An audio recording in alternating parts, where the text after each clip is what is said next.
கர்த்தருக்கு ஸ்தோத்திரம். இந்த நாள் தேன் துளி நிகழ்ச்சியிலே உங்களை நான் மீண்டும் சந்திப்பதில் அதிக மகிழ்ச்சி அடைகிறேன். இந்த பரிசுத்த வாரத்தில் புதன்கிழமை அன்று நம்ம வந்திருக்கிறோம். இந்த பேஷன் வீக்கில் இது ஒரு மிக முக்கியமான ஒரு காலகட்டமாக இருக்கிறது. எருசலேமுக்குள்ள ஒரு பவனி வந்து முதல் 2 நாட்கள் தேவாலயத்திலும் அந்த தேவாலயத்தை சுற்றி இருந்த பிரதான ஆசாரியர்கள் இவர்களோடு கூட அவர் இடைப்பட்டு தம்மை அவர் வரப்போகிறதான ஒரு மேசியா என்பதை தேவனுடைய குமாரன் என்பதை மிக தெளிவாக அவர் விளக்கி காட்டினார் என்று பார்க்கிறோம். இந்த புதன்கிழமை அன்று நடந்ததான சம்பவம் என்னவென்று சொன்னால், அவர் எக்ஸ்க்ளூசிவாக தனியாக தன்னுடைய கூட இருந்தவர்கள் தன்னுடைய சீஷர்களுக்கு அவர் தம்மை குறித்து வெளிப்படையாக அவர் எல்லா காரியத்தையும் எடுத்து சொல்ல ஆரம்பித்தார். தாம் எப்படி இந்த பஸ்கா பண்டிகையிலே அவர் எப்படி சிலுவையிலே அறைய பண்ண போகிறார், அவர் எப்படி பாடுகளை படப்போகிறார் என்பதை அவர்களுக்கு விளக்கி காட்டி கொண்டார். ஒரு டெமான்ஸ்ட்ரேஷன். இது இப்படி தான் நடக்க போகுது, நீங்கள் எல்லோரும் சந்தோஷம் மகிழ்ச்சியாக இருங்க, நான் போகிறேன், நான் அடிக்கப்படுவேன், இதுதான் என்னுடைய கடைசி பஸ்கா.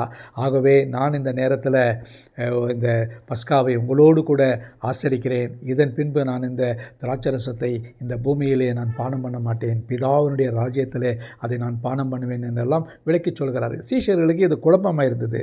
ஐயா, 33.5 வருடங்கள் இவரை நம்பி வந்துவிட்டு நம்மை நட்டாற்றிலே விட்டு போய்விடுவாரே, இவரை நம்புவது முதல் ஆளாக யூதாஸ் அவரை காட்டி கொடுக்க அவன் முடிவு செய்து விட்டான். இந்த சம்பவத்தில் தான் 22வது அதிகாரத்தில் முதல் 2-3 வசனங்களை பார்க்கின்ற வழியில் பிசாசானவன் யூதாஸ் காரியத்துக்குள்ளே புகுந்தான் என்று பார்க்கிறோம். இதை இயேசு அறிந்தார். அறிந்த பொழுதிலும் அவனை சகோதரனை என்று சொல்லி தன்னுடைய பக்கத்தில் அழைத்து அவர்களுக்கு தம்முடைய தாழ்மையை வெளிப்படுத்தி காட்டுவதற்காக அவர்களுடைய பாதங்களை எல்லாம் கழுவினார் என்று பார்க்கிறோம். தம்மை காட்டி கொடுக்கிறவனுக்கு தன்னுடைய பாதத்தை கழுவினார். தன்னை அப்படியாக மறுதளிக்க போகிறவனுக்கும் தன்னுடைய அன்பை விளக்கி காட்டினார். அவர் அந்த இடத்துல அவர் செய்ததான என்னன்னாக்கா, நான் தாழ்மையாக இருக்கிறது போல நீங்களும் ஒருவர் தாழ்மையாக இருக்க வேண்டும். தாழ்மையின் உபதேசத்தை, அதுதான் கிறிஸ்தவ உபதேசம். பெருமை அல்ல, மேட்டிமை அல்ல, நான் ஒரு பெரிய ஆள், நான் ஆவிக்குரியவன் என்கிறதான எண்ணம் நமக்கு வரக்கூடாது. முதலாவது நான் இயேசுவனுடைய ஒரு சீஷன். அந்த சீஷனாக இருக்க விரும்புகிறவன் முதலாவது தாழ்மையை கற்றுக்கொள்ள வேண்டும். அந்த தாழ்மையை அவர் கற்றுக் கொடுத்தார், காட்டினார், அதை டெமான்ஸ்ட்ரேட் பண்ணி விளக்கி காட்டினார் என்று பார்க்கிறோம். ஆகவே இயேசுவுக்கு இருந்த நற்பண்புகளிலே சிறந்த பண்பு தாழ்மை. அவர் எஜமானனாக இருந்தாலும் கூட தன்னுடைய ஊழியக்காரர்களுடைய கால்களை அவர் கழுவி விளக்கி காட்டினார். அதிலிருந்து சீஷர்களுக்குள்ளாக பெரிய குழப்பம் வந்தது. யார் 12 பேரிலே யார் அவரை காட்டி கொடுப்பார்கள்? நானா என்று கேட்டார்கள். ஆனால் இயேசுவுக்கு நன்றாக தெரியும், அந்த யூதாஸ் காரியத்தை காட்டி கொடுக்க போகிறான் என்று கடந்து செல்கிறார்கள். இந்த புதன்கிழமையிலே நடந்ததான சம்பவங்கள் இதுதான்.